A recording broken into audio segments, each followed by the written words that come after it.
নজর রাখবো আবহাওয়ার খবরের দিকে। কাঁপছে উত্তর থেকে দক্ষিণ সর্বত্র, সঙ্গে মিলল আবহাওয়া দফতরের পূর্বাভাস। সোজা 12 ডিগ্রির ঘরে নামলো কলকাতার রাতের তাপমাত্রা। এদিন মৌসুমের শীতলতম দিন বলে জানিয়েছে আবহাওয়াবিদরা।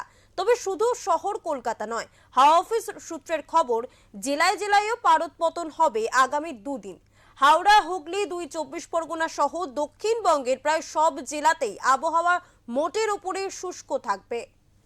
সর্বত্রই সকালের দিকে হালকা থেকে মাঝারি কুয়াশার ফলে দৃশ্যমানতা বেশ খানিকটা কমে যেতে পারে, তবে বেলা গড়ালে আকাশ পরিষ্কার হবে। অন্যদিকে উত্তরবঙ্গের জেলাগুলিতেও আগামী 3 থেকে 4 দিন সকালে ঘন কুয়াশার সতর্কতা জারি করা হয়েছে আবহাওয়া দফতরের পক্ষ থেকে। উত্তরের জেলাগুলির ক্ষেত্রে তাপমাত্রায় খুব একটা তফাৎ দেখা না গেলেও জমাটি শীতের আমেজ বজায় থাকবে।